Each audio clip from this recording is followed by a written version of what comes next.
Welcome to the Lights Camera Pro podcast, where we interview entertainment pros about their careers and how they became successful in the industry. The secrets to their success here every week. Here's your host, Shawn Ventura.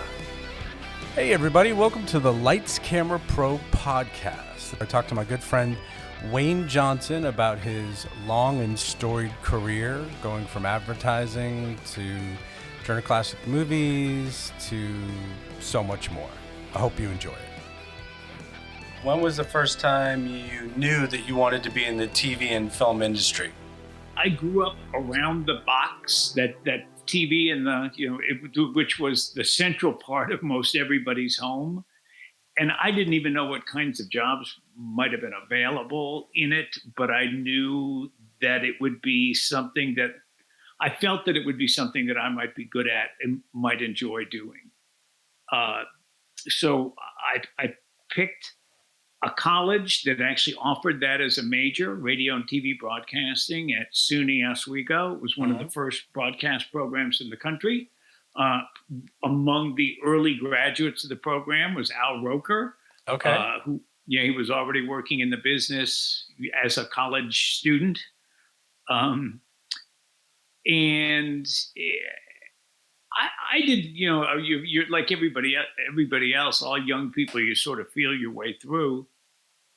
And every time I thought maybe it would make more sense to change my major, go into something else, I couldn't think of anything that I wanted to do more, anything that might make me happier.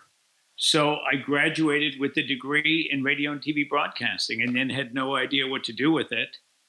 And a lot of my friends had contacts with the networks or were going to work in some capacity in television. And all I knew was that I wasn't very technically minded, but I thought I had some writing talents. And I opted to go back to graduate school and focus on that. And so I went back and got a master's degree in mass comm with an emphasis in journalism, because at least back then, that was a way to write more, to learn how to write more. And so I pursued that journalism background, which I think it did. It really taught me how to write. That was the Woodward and Bernstein era, where everybody wanted to be the investigative journalist because it looked so sexy. And there were, I remember when I went to grad school and I found out that like 200,000 or 300,000 or 500,000 people were graduating with journalism degrees. And I remember this professor in our department said, yeah, but out of those 500,000, 450,000 of them don't know how to write. Yeah. But I knew how to write, and I got my first job in corporate communications, which is sort of like PR and writing brochures and news releases. And I'm curious, Wayne, when you were in undergrad and grad school, did they have you write any screenplays or plays or poetry? No, nothing like that. Nothing like that. Did they have you write like newspaper articles because it was journalism when you were in grad school? Yeah. You were doing things like that, and then you'd find opportunities to try a little creative thing when you're doing a TV production, and you were responsible for doing a little 3-minute video of some sort. And you had to come up with an idea and write a script and figure out how to do it. Right. It's whatever it is going to get your foot in the door. So I guess my foot in the door was in corporate communications, but I was able to do enough stuff in that way to talk myself into a job as an advertising copywriter at an agency.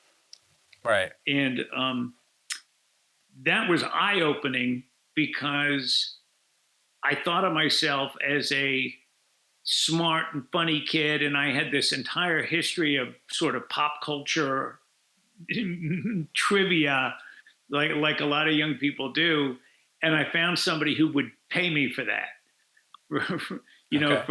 for my knowledge of top 40 songs and 60s TV shows and everything, all that stuff that comes to bear when you're trying to create an ad for somebody. It's kind of funny because I And I'm curious to see if you had a similar experience. Copywriting for me was very hard because I had an opportunity at McCann Erickson when I was working there in advertising to be a copywriter for a Coke radio spot. And they invited everyone who wasn't a copywriter to write a Coke radio spot. So I wrote like 12 of them. And I had one with Jim Carrey, and I had one with the Counting Crows, and all these different ideas. And for 2 weeks, every day, I would talk about it at dinner and get up at 4 a.m. and write stuff down. And it was kind of stressful. It was a lot just to come up with this little 60-second radio spot. And eventually, they went with someone else's besides mine. And I was just kind of like, oh, okay, well, I tried a couple other things, but really writing wasn't my thing as far as copywriting. And I'm just curious if it came easy to you, or if the volume of the work was easy to you, or the amount of like trying out ideas over and over and over and over until you had them accept an idea. What was that like? I don't know that it came easy to me. I think at the time I thought it might. I probably wasn't very good. God knows you have opportunities over the years. You pull something out of the drawer from your reel, my radio reel or my TV reel from when you're just starting out. I was probably 45 years old and working at a big agency in Atlanta, and I found my reel from when I had been in the business 3 or 4 years, and I showed it to a friend of mine, a producer friend of mine,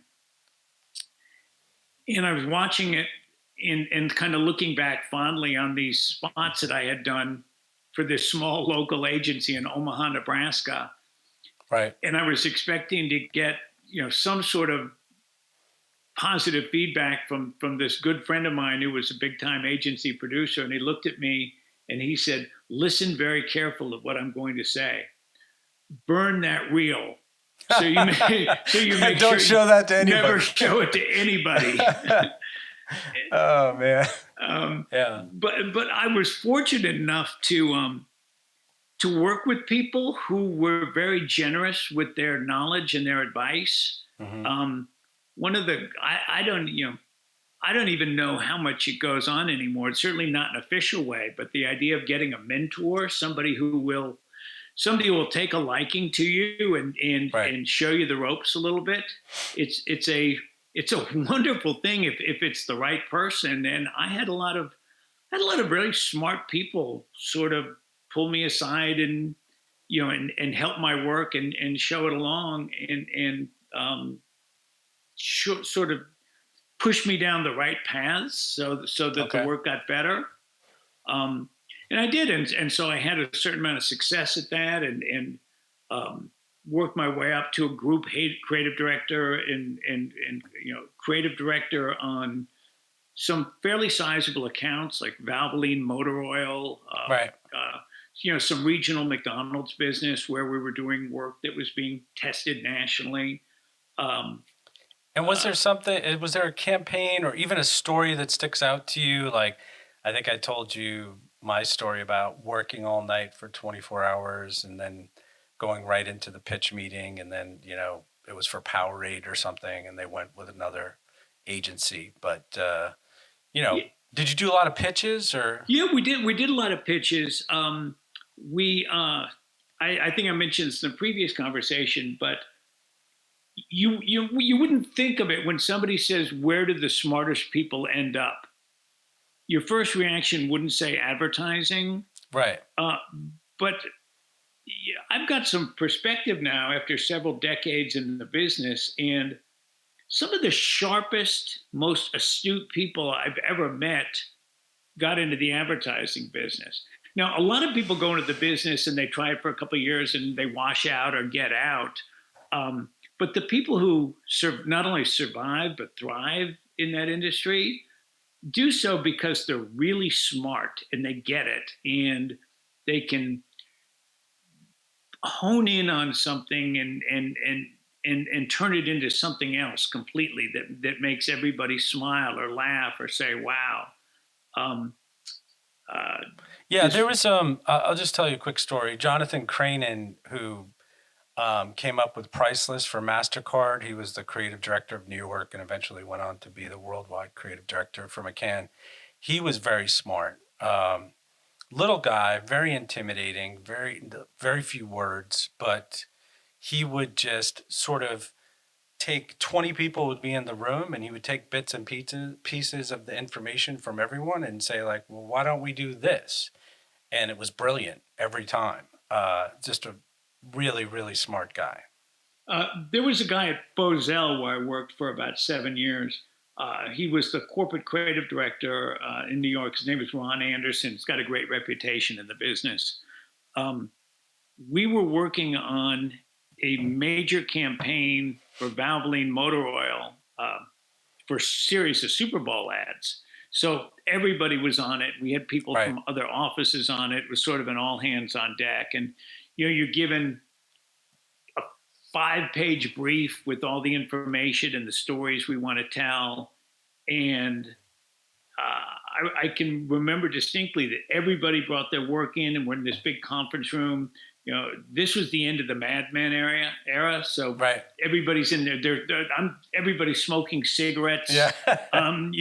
There's at some point the bottle of bourbon came out and the tumblers and that's nowadays if somebody had bourbon in their desk, everybody would whisper about he's got a real problem. Right.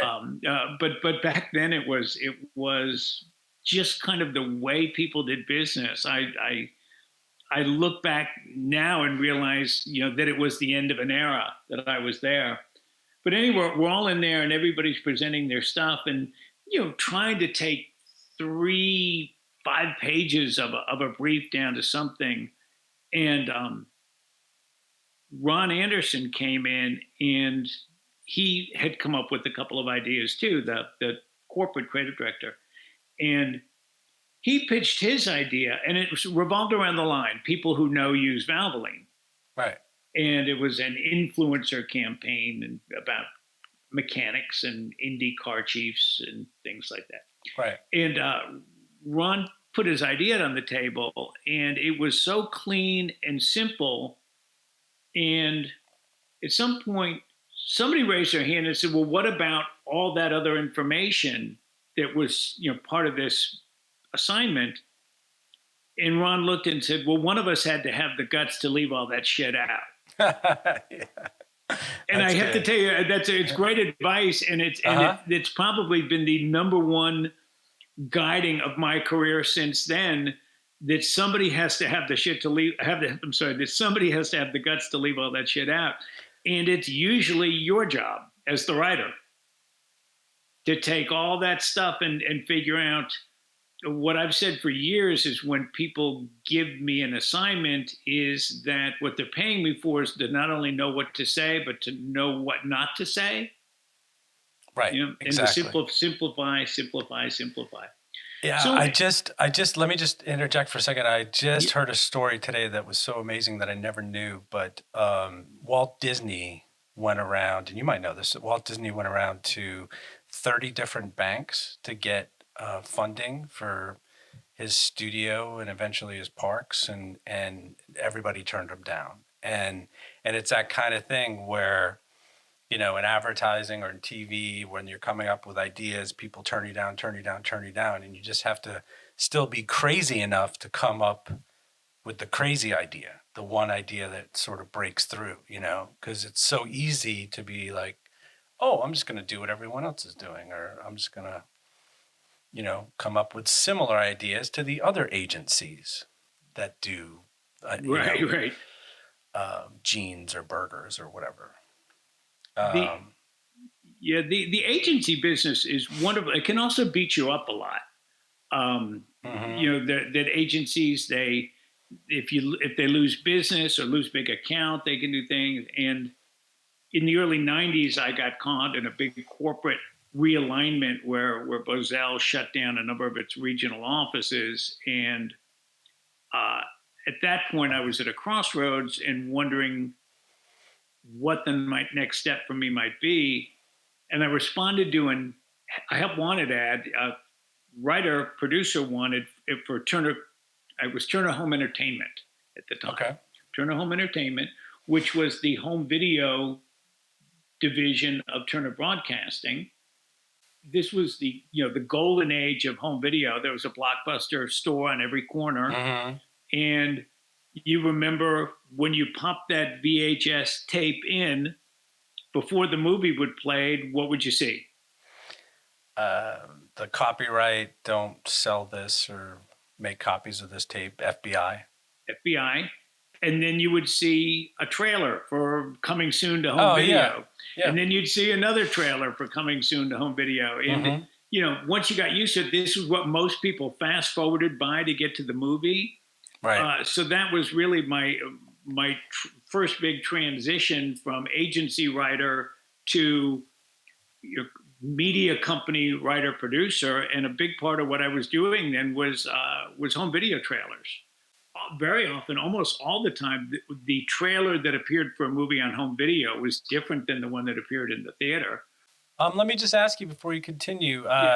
Did you do any trailers for Gone with the Wind, or what were some of the movies that you did trailers So it was funny. We did a lot of trailers for Gone with the Wind and Casablanca. Turner had just purchased the MGM library. Right.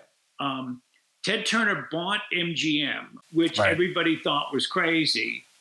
And then a year or two later, he sold MGM, probably for what he paid, maybe even less than what he paid for it. But he kept the library. He kept the movie library. Okay. Then he bought Warner. It was Warner Brothers before 1950. Right. And nobody really knew what he was doing, but it was genius because it was content.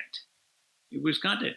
At the time, Turner also was a part owner in Castle Rock, which did Seinfeld, among other things. Heck. Did some Ron Howard movies, I remember. Yeah. So Cocoon. Right. So he bought all this stuff, and it was mostly as a way programming for his TV networks. It was responsible for. Well, certainly TNT was sort of more or less a movie network, in quotes. The first thing that ever aired on TNT was Gone with the Wind. And then he had this whole library, and that was the launching pad for Turner Classic Movies, which later became a 20-plus year client for me. Turner was that first big reinvention for me coming from the agency side, but I was able to use a lot of the skill set that I had. It was just an unfortunate time to join Turner because not long after I started, I'd been working there on a contract basis for a while. And then when I started full time, shortly after that, they announced the merger with Time Warner. And as soon as people heard that, they immediately said, oh my goodness, we're out of here. They're going to get rid of the entire home video division. Warner's got a huge video division. But the official word said, your jobs are safe. Don't worry about it. Trust us. And everybody did. And I don't think the ink was dry on the merger before I got an email that said, your exit interview has been scheduled for such and such. And so we were out of there, but the good thing was I had made a lot of contacts there, and I had also successfully reinvented myself from an agency copywriter to a content writer producer, if you will. When you work in an agency, you'll probably remember this from your agency days, you had writers, but you also had producers, and they weren't necessarily the same people. So the writers come up with ideas and write scripts, but a lot of the shepherding of the actual production was done by agency producers. They were the ones lining up the production companies and overseeing the post and all that. So I sort of had to learn that once I came to Turner, and once I had those skills, I didn't know whether I could do it, but I certainly wasn't in a hurry to get another job. So while I was looking for another job, the same thing happened where I'd go talk to somebody and they'd say, well, I don't really have a job, but I've got a project. Right. And I was hearing that time and time again. I was looking for a fairly high up job, and the pyramid keeps getting smaller the higher up you go. But everybody's, a lot of people told me, I've got a project. Would you be interested? And before you know it, I was getting project after project after project. And pretty soon I just stopped looking for the job and thought that maybe I could give that a go. That was 22 years ago. I never got another real job again. Right. And you started your own company, correct? I did. I was learning the skill of being an independent writer producer, but I was also learning the business of it and how to best do that. And my tax accountant suggested incorporating.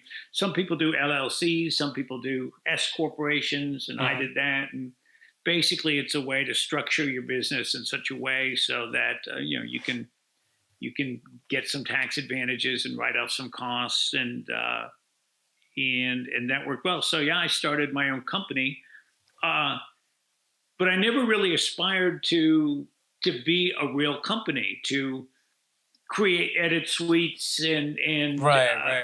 and do all that. And I remember you were my first client at Turner, and we worked on a TCM project with Robert Osborne. What did you think about Robert Osborne? Well, when I went out on my own, I made contact with TCM, and if you remember, I talked about I was a movie kid, so right. I was loved movies. I was already a fan of TCM, and I was a good writer producer and had a really good background with the kinds of movies they were showing. And so we hit it off right away, and that became my first regular client. When you're a freelancer, you thrive on regular clients. People are going to give you. So Robert was your client, like shoots with Robert. You did shoots with Robert? Actually, TCM was my client, and the very first assignment they gave me was, we have this host, Robert Osborne, who we put on the air every day, and he's got a impressive background in the movie business, but nobody knows that. So how would we go about creating a promo for the network that promotes Robert Osborne as the face of the network and tells people a little bit about who he is? Cool. Very cool assignment. Yeah. So that was my first assignment. Came up with a bunch of ideas, and they ended up going with, we took interviews with a bunch of classic movie stars, Mickey Rooney and awesome. Ann Miller, because they had relationships with Robert. They knew who he was. And there's a great thing when you do interviews. It's a tough thing for a writer to do, because as a writer, you want to control the narrative. Yes. And when you decide to do interviews, you're not controlling the narrative anymore. You can sort of steer it. Right. And there's a leap of faith that says sooner or later somebody's going to, A, they're going to forget that the camera's on. And more importantly, B, they're going to say something that you never could have made up in a million years. And we were interviewing Ann Miller, a famous dancer from the 1940s and 50s with MGM. And she knew Robert and had a relationship with him. And what she said was, he knows my movies better than I do.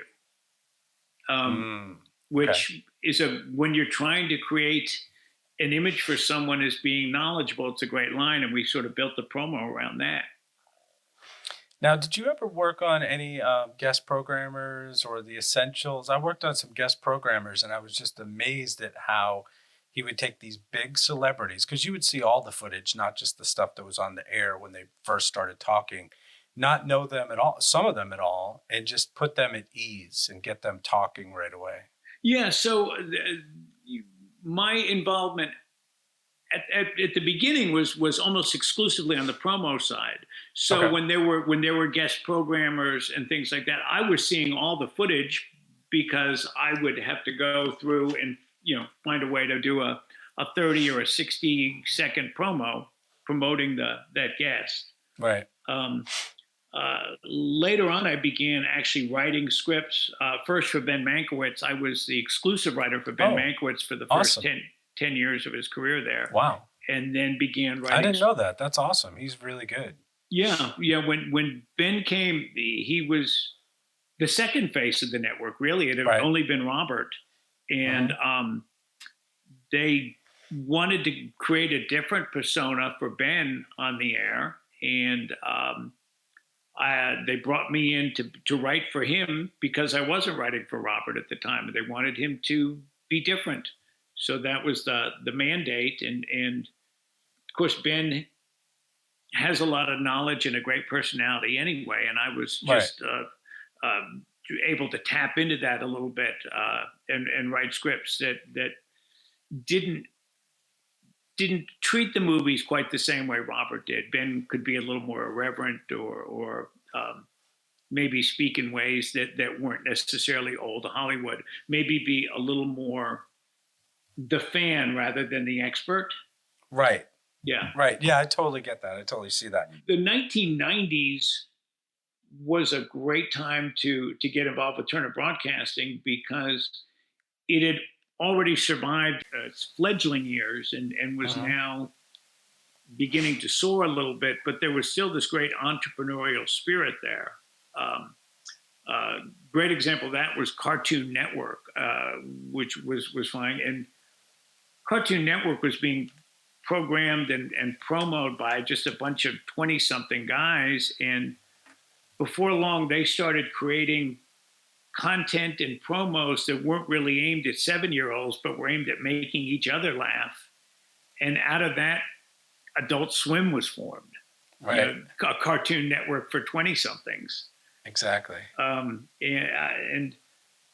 So it was very entrepreneurial time, and I was fortunate enough to be involved. I was getting a lot of the work that wasn't necessarily going to the networks. It was more the corporate work.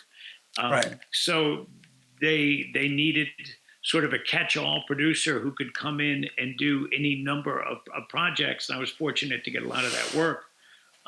Oftentimes it meant interviewing executives every now and then, including Ted Turner, who was always a character. And we'd go over to his office on top floor of CNN and get in there. And I remember going in, he would be out of his office and we'd set up his office and they'd say he'll be there in an hour, and we'd get all set up to go. And Ted would walk in and the first thing he'd do would see me and the videographer and an audio guy and a lighting guy and 3 lights. And he just looked flabbergasted. How much is this costing me? And he was joking, but he was not. And he would sit down and begrudgingly give us everything we need. And once the cameras were on, he always enjoyed speaking his mind and saying what he needed. And that was always a lot of fun. And it's just so amazing what he built, I mean, people have different opinions of him, but I mean, 10, 12 networks. And a lot of the times, this is the one thing that I saw. I don't know if you agree with me, but it was like everything that Ted touched turned to gold. The Cartoon Network worked, the Adult Swim worked, the TCM worked. You know what I mean? It was almost like he was 9 for 10. I don't know exactly what the numbers were, but he hit it out of the park so many times.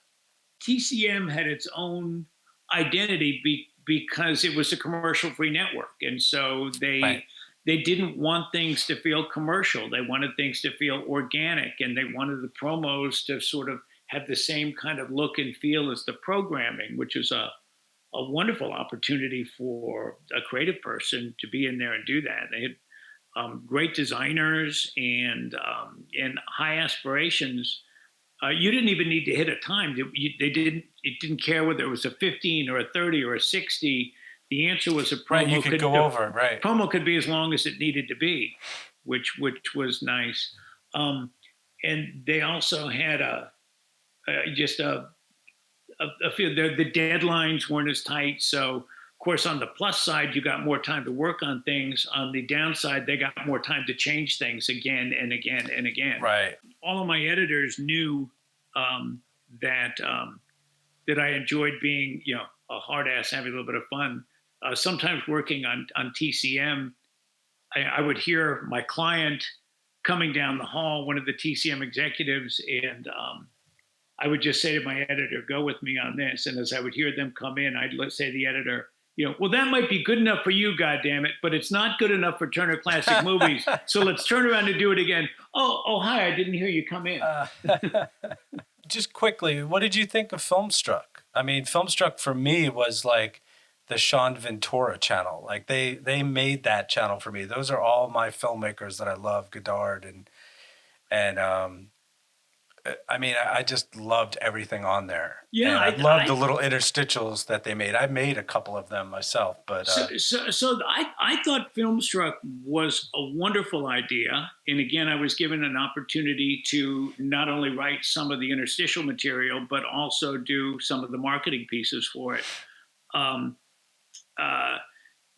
The only problem with Filmstruck is that it's a niche product. The number of people who want to watch art films or foreign films it's never going to be a mass product. And so the idea of going into that, I just think whatever the expectations were, if they were in a situation where they could be happy with the I guess maybe like TCM, where it's not a mass audience, but it's a passionate audience. Exactly. I think that's what you need with sort of these niche marketed thing. And it's like anything else today. Back when there were 3 networks, you needed tens of millions of people to watch in order to be a success. And now, if you look, and you just need a piece of that pie, but a piece that's going to believe in it and passionate, become part of your community, and come back again and again. Just wrapping up, what would your advice be to your younger self, or even the younger people out there, the middle-aged people out there that are switching careers or trying something new, or maybe need a change, or even if they're going to stay in just the film industry? What would your advice be for the long haul of a 20, 30-year career? One of the things that we talked about last time, this idea that this business can beat you up a little bit, especially from the creative side. If you're going to be any good at it, you have to be passionate about it, and you have to really care. And that's sort of it's a requirement with the job that you have to really care passionately about it. And creativity is kind of exhausting sometimes. It's hard to go in every day and really put your whole heart and soul into a piece. Not only that, as a creative person, your job every single day is to make people say, "Wow, wow, great idea." Yeah. Wow, and that's hard enough as it is. And then you have the fact that you're not really in charge. It's an art, but it's a commercial art. You're creating to make people watch a program or to sell a product or service. So you've got to deliver on that. And there are always higher ups who will have the final say. And part of this business is to hear someone reject one of your ideas for all the wrong reasons. Right. And whatever they're saying is going to make what you've done not as good, and you're allowed to fight for it, but only to a degree. So you dig your heels in and you push, and then at some point you say yes, and you do what needs to be done, and that can beat you up a little bit. It's also, we talked the golden age of home video, and I was able to be part of that. The golden age of cable TV, where it seemed like every month there were 3 or 4 more channels coming out. I mean, I remember at one point when it was cool to get cable. I remember when it was cool and you could say, "I've got 84 channels," and before long it was 840, right, and more, and they all need content, and they all need programming, and there's it was such a great ride, but that ride's coming to an end, and now the number is going to get smaller, and there's downsizing with more and more producers finding themselves at a crossroads on will there even be a future for this particular job. And one way or another, you know, today there's more roads than ever before to get to people. More, more digital roads, more, and they all need content. And it's just a matter of convincing people of learning how to speak those languages and getting out there. I think one of the great things about becoming a freelancer is that I was able to keep doing what it is I love, which is to write and create and produce and get things out there. I didn't have to spend time doing departmental budgets or performance reviews. And over the last 5 years, I haven't had to fire people because there were just too many or they were earning too much. I just got to do what I love to do. And it's easy to forget. You think about, you asked me at the beginning of the interview why you get into this business. And, at a certain point, you get into it because you think it would be cool. And you think people would think that's a cool thing to do. And it is. And when people say, what do you do? And Shawn, you say, I'm a video editor. People say, oh, cool. What do you do? What have you done? Yeah. And it's easy to forget that when we're in there, when we're in the trenches every day. It's amazing to get paid for what we do. Yeah, I mean, to be able to earn a living. We enjoy doing it, so that's what makes it easy. Yeah, I mean, there's hard things about other bureaucracy and stuff, but as far as sitting in a room creating something with the director, the producer, the writer, being on sets with people, putting it all together, that's why you do it, because it's fun. You're getting paid to do something. It's not digging ditches, that's for sure. And that's easy to forget when you're getting beaten up or when you've been downsized or when you've been moved over and you're at this intersection. What do I want to do now? And I think that's the key to staying fresh in this business, I guess, is to remember why it's fun, remember why you wanted to get into it to begin with.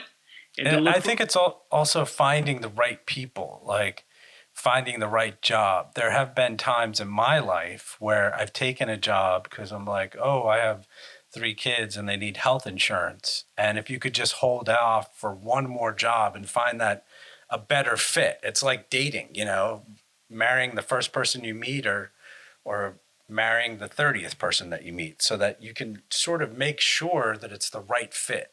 Because that's kind of important too. And I'm sure you kept going back to Turner, you kept going back to TCM because it was a good fit for you. We talked about this idea of being creative and producing and thinking you're good at your job. When I first started out, I micromanaged. So if I was on a shoot, I was dictating shots. And if I was in an edit, I was saying how long the dissolve needed to be. And the better I got, the less of that I did. Today, my philosophy has completely changed. And I just like to hire good people and let them do their jobs. Right. The idea of creating an idea, writing a script, whether it's a 30 seconds, whether it's a 15-second spot or, a 1-minute video, generally speaking, I'm in that mode. I used to say 3 minutes or less. Now it's 1 minute or less, really. Right. And, but looking for people who can bring something to the party, turning a good editor loose, turning a great designer loose, a sound designer, a composer to create some music. I don't think there's any feeling better in this business than to collaborate with good people and have somebody bring something to the project that you couldn't have done. Something that makes it, that in my mind, I'm always seeing something. And when someone brings in not only what I was seeing, but a whole other dimension that I didn't see because my mind doesn't work that way. I tend to work more in words. I'm not as visual as I'd love to be. And, so if somebody brings a great visual idea or something like that, it's just a great feeling. And, I love to work with creative people. I think that's, probably one of the best things about coming this business is that I like smart, talented, creative people, and I've met 100 of them, and out of that 100, 80 of them are now my friends, my closest friends. 20 of them, 20 of them are assholes that I never want to see again. Exactly. But 80 of them are my best friends. All right, awesome. I'm so glad you said that, Wayne, because I was going to ask you to go back to that at the very end, because I really like that idea of, in the beginning you were micromanaging, in the end you worked with people that you trusted. And it's really, that's what it comes down to, is trust. Once you trust someone you work and eventually admire them because they're a good writer, good editor, whatever it is, then I think that's when the projects really come alive. That's when the work really shines, is when you've got 4 or 5 people, even like, the executive producers and stuff that all trust each other and like, okay, let's go make this great. And part of that, I'll tell you, part of that is the technology too. It's funny, I've had a couple of opportunities. I've had more than that. I've had any number of opportunities to become more proficient on the editing side, to become a predator, which is a good skill to have these days.